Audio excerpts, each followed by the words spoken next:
Pambungad sa serye ng mga video para sa ang pag-aaral sa paglikha ng Diyos, naglalaman ng layunin, pamamahala at kahihinatnan. Welcome sa serye ng mga video ito na nagbibigay buod sa pamamaraan at mga key points para sa aklat, e-book, iBook at walang bayad na Android cellphone app na magkahawig lamang ang pangalan. Ang impormasyon kung paano mo ito makukuha ay nasa huling bahagi ng video.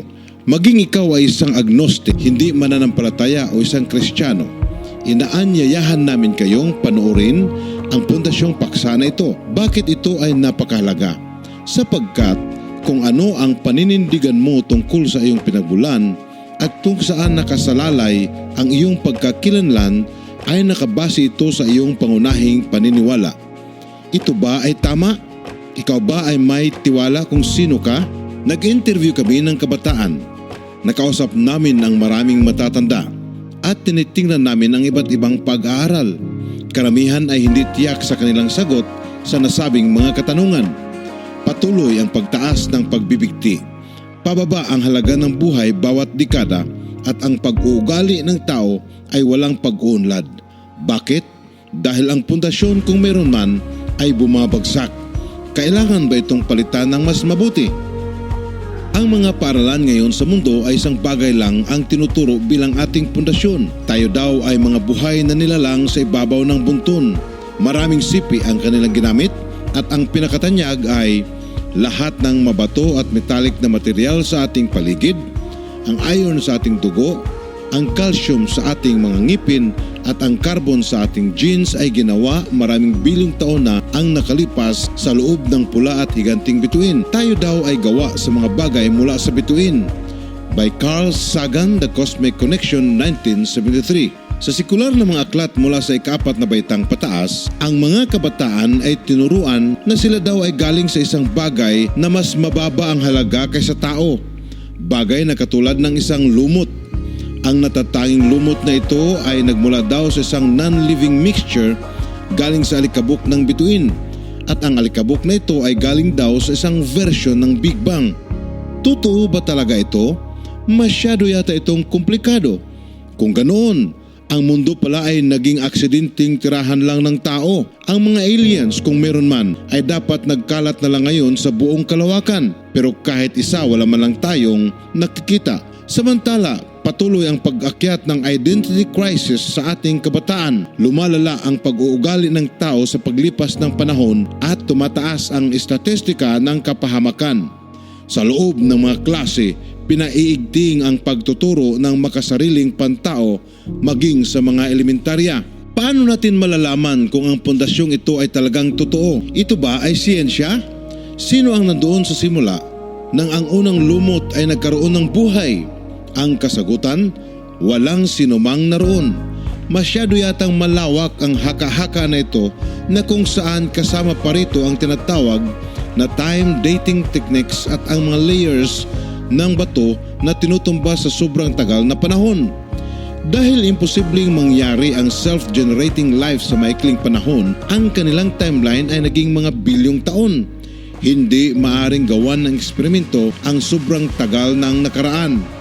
Tama ba ang larawang ito kahit hindi naman napatunayan ng siyensya? Marami ang naniwala dito, ngunit may iilang hindi. Kaya halos lahat ng mga institusyon sa buong mundo ay nagsasabing ito ang ating pundasyon. Pero hindi naman ito gumagana. May isa pang tularan. Ito ang biblical creation. Ang Biblia ang pinaka nailathala at naipalaganap na aklat sa mundo. Ang kasaysayan nito ay paulit-ulit na napatunayan ng arkeolohiya. Hindi kinakailangan na maging mananampalataya upang suriin kung ano ang sinasabi nito na nananatiling radikal hanggang ngayon. Bukod dito, sa usapin kung saan tayo nagmula, kung nasaan tayo at kung saan tayo patungo, ang Biblia ay malinaw, maikli, patula kung minsan, subalit sa lahat ng pangyayari tumatagos at tamang-tama. Ang pundasyon nito ay nagsisimula sa Genesis at ito lang ang tanging historical ancient reference na nagbibigay ng matibay na larawan kung ano ang nangyari sa pasimula. Binanggit ng Genesis, ang unang aklat ng Biblia, ang isang perpektong paglikha sa pamamagitan ng Diyos ng Biblia. ngunit ito'y sinira ng mga unang tao at tuluyang winasak ng sangkatauhan, kaya pinabahaan ng manlilika ang buong mundo. Ang malawakang pagbaha ay nagbunga ng mga layers ng sedimentary rock sa iba't ibang panig ng mundo at pinsala sa record ng fossil.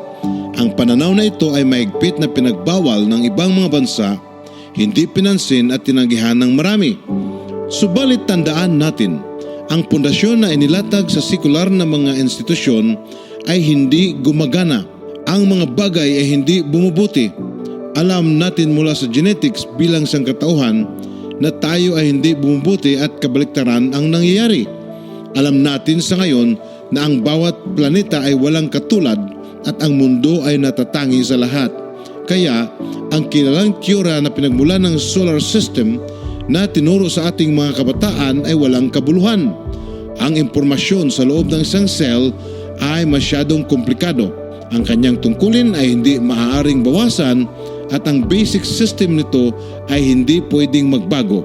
Ang komplikadong impormasyon ay hindi maaaring makabuo ng sarili. Alam natin na may nangyaring malawakang sakuna na kung saan ito'y pinatunayan mula sa libo-libo at mga bagong tuklas na mga fossils, mula sa matataas na mga bundok hanggang sa kailaliman ng dagat, at ang napatunayang presensya ng mga sedimentary rock layers sa iba't ibang panig ng mundo. Ngunit ang lahat ng mga konsepto na may kaugnayan sa pagbaha na binanggit sa aklat ng Genesis o tumutukoy sa Biblia ay hindi pinahintulutan ng halos lahat ng mga institusyon. Bakit kaya? Bakit ganoon na lang ang kanilang takot at ayaw man lang nilang isipin na baka totoo nga ang sinasabi sa Biblia? Baka nga ang ating mga sarili ay may mahalagang kaugnayan sa ating manlilikha at lahat ng mga opinyon maliban dito ay hindi magtatagumpay. Dahil dito, inaanyayahan namin kayo at sana'y masisiyahan sa sharing ito at mapag-isipan ang magiging resulta. Kung kayo ay may mga katanungan o nais ng karagdagang pag-aaral, maaari ninyong i-download ang libreng app sa Android cellphones. Pagkatapos ay maaari kayong kumuha ng aklat, ang Biblia, at suriin sa iyong sarili kung bakit iba ang pundasyong ito kaysa naturalismo at evolusyon na itinuturo sa napakatagal ng panahon. Bakit hindi niyo tingnan, pag-isipan at itanong sa inyong sarili, totoo ba talaga ito? Tinitiyak namin na ito ay totoo. Mayroong pag-asa at nagsimula ito sa matibay na pundasyon na inilatag ng ating manlilikha na siyang nagpahintulot sa tao upang pumili. Ang seryeng ito ay hango mula sa pinagkukunan ng iba't ibang bahagi ng aralin. Kaunti lang ang mga Bible references at ang buod ng mga key points ay maikli lamang. Dahil ito ay pambungad lamang ng buong resource na nagbibigay gabay sa mga magbabasa at mas higit pang detalye. Kung mababasa ninyo ang buong resource, makikita doon ang lahat ng mga Bible references na nagsasalita tungkol sa biblical foundation, biblical worldview na inihambing sa naturalistic picture na tinuturo ngayon sa halos lahat ng tao at ang mga katibayan na nagpapatunay sa katotohanan mula sa Biblia. Ngayon, talaga bang ikaw ay mula sa alikabok ng bituin? O lumot? O bagay na mas mababa ang halaga kaysa tao? Narito kami upang sabihin ng malinaw, ang mga haka-hakang ito ay hindi totoo. Hindi ito sinusuportahan ng totoong siyensya at ito ay hindi tama para sa mga taong may makatwirang opinyon. Umaasa kami na kayo'y nasiyahan sa seryeng ito. For the Android cell phone app, go to Google Play and type Creation Study in the search window. Or, here is the direct link. For information on the printed and soft version of the resources, go to this link.